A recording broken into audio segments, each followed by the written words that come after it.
Come back to News Live. The teacher accused of racism at elite Johannesburg school St. John's has been fired.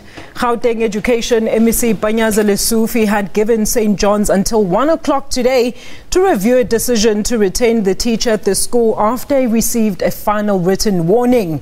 Lesufi made a number of demands after the geography teacher was given a final written warning for making racist remarks against his students. One of Lesufi's demands is that the teacher be reported to the Council of Teachers, and secondly, he wants the school to retract any public comments and statements on that matter. The teacher was already found guilty of misconduct in an internal hearing, which resulted in a final written warning. However, the school had allowed him to continue teaching. Well, joining us in studio, we're very pleased to have Mr. Steve Mabona, who is a spokesperson for the Gauteng Department of Educators. Mr. Mabona, thank you so much for joining us. Welcome. Thank you very much. Does the Department of Education have any real power when it comes to independent schools? Let's start there. Well, what we've been saying throughout is that we are in charge of education in the province, whether it's independent, public. We look after education, and that's what MEC has been saying. To say the constitution that we operate under is one. The code of conduct that we expect to be implemented is one.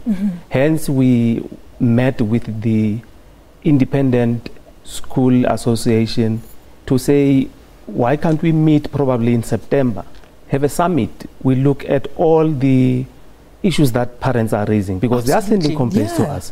So looking at the issue of code of conduct, look at the racism, fees that are, sometimes unreasonable, exorbitant. Look at all those, come, to a conclusion or a decision to say, how do we resolve, how do we move forward as education? Because they are not operating somewhere like they are not in a province. They are here in the province and they are in the country. And there are regulations. And there are regulations. So we were saying if they did not accede to what we urged them to do, we were going to, utilize the legal muscle that it's there in the country to challenge them. We were going to challenge them. But Steve, is there any difference? I mean, I hear that you're saying that your worry is particularly education, but is there a difference between government or public schools versus private schools when it comes to their governing policies? And what is the role of those independent SGBs? Are they not governed by the same law that the department actually adheres to? They are actually. I mean, SASA Act,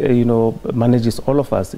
I mean, education is highly regulated. Anything there, it's regulated. Hence, we were saying you cannot have a teacher who is not supposed to be in our environment, and you tell us that you need to rehabilitate, you need to for him to go for counseling and go through all those sessions. We were saying we understand the rationale of the disciplinary process, but then what we are saying, we urge them to dismiss, because we were very clear that we were going to utilize our legal muscle to tackle this matter. And we were saying we cannot really allow such situation where we're going to be told that you are a department, but we are independent. Meanwhile, we are managing education. So this is an indication, and we are saying to other independent schools, we're not going to allow any form of racism, discrimination, or alienation. I mean, even the code of conduct, where kids are complaining about hair.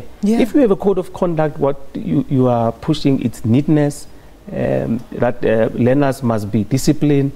You must conform to that code of conduct. And don't introduce other things which are not there. Human rights, Mr. Mabona. We can't change that, even when it comes to those governing policies. And this was the question that I wanted you to ask you. Thank you for addressing it. The issue of processes. I mean, this guy had already been given 2 written warnings, and they were still waiting for the proper processes to unfold. But then where does the department fit in? Don't they have the final say when it comes to matters like that, where it's been found to be doing wrong? Look, they've been operating in that fashion to say, if you want to interact, and you will be seen as an overreach.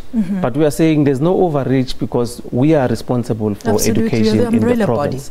And even the national department was represented today when we were interacting with the school management. And there was some sense of concession coming from them that this matter might have been handled, better, because the principal then had to apologize in that meeting, including the chairperson of their council had to apologize. And we were saying, even the report, I mean, how do you send us a one-pager and say you will understand on where we come from? We need a detailed report where you are, taking us in confidence to say, this is where we started the process up until finality. And you're talking about mitigating factors in the public domain. But what are those public, factors? So those are the things that we were saying. We're not going to let racism rule us. And the issue of social cohesion, we are very passionate about that. We are saying a learner should see a parent, an educator should be a parent. A learner should not see any race. So if you have an educator who's not going to be operating in a way that is educative, is a role model of the learner, why do you need them?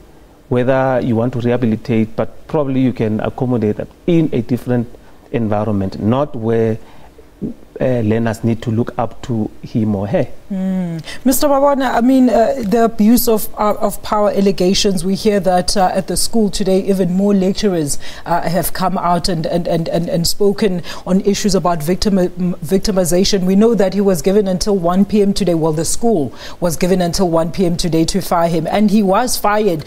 But now, will we have, or the department, is it going to lay any criminal charges against him? And what happens to him? Will he go back to teaching in another school using the same modus operandi? I mean, how is he going to suffer the consequences for this? I can rest assure you on him going to teach at another school, that is not going to happen. Because the school, it's legally, they are binded legally.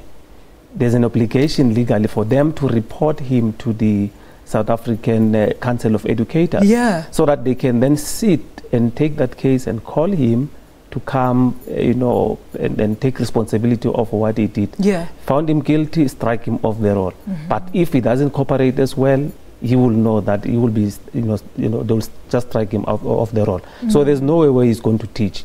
So that one is not going to happen. All right. And we've heard that the department is going to set together a task team, among other means, to try and get to the bottom of this. If you can maybe outline those means that the department is going to undertake to ensure that this doesn't happen at any other schools as well. Look, we are looking at meeting again the Independent School Association, just to take them through what is it that we need to do moving forward, which is that one of consulting with them, look at all the aspects, make sure that we have an understanding that for us what is paramount is enhancing quality of education of our learners. Whether they're in public, whether they're independent or private, but then the best interest for us is that of a learner.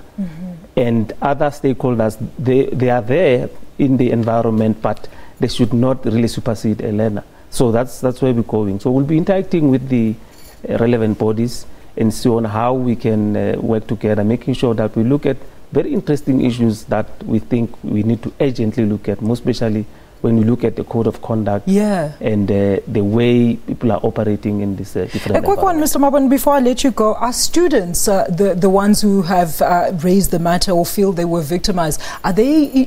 Do they have the discretion to now lay any criminal charges against the perpetrator? Well, look, the parents were there today. They made their inputs because before this decision was made. Because when they wanted to raise their issues with MEC advised them to say, interact with the management because they are here.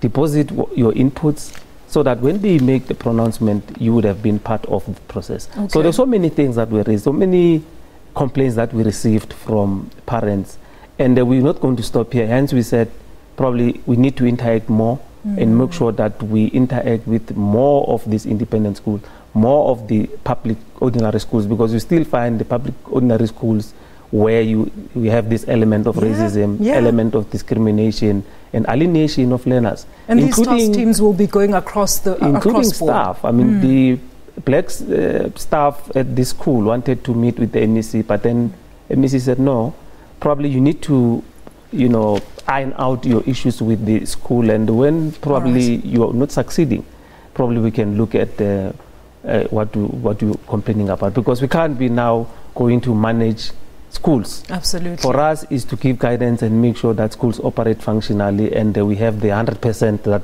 pass rate that we want. Mr. Mabona, thank you so much for joining us this afternoon. That was Mr. Steve Mabona, the spokesperson for the Gauteng Department of Educators, talking to us about the St. John's incident. Let's take a quick ad break. I'll be back with more news in a short while.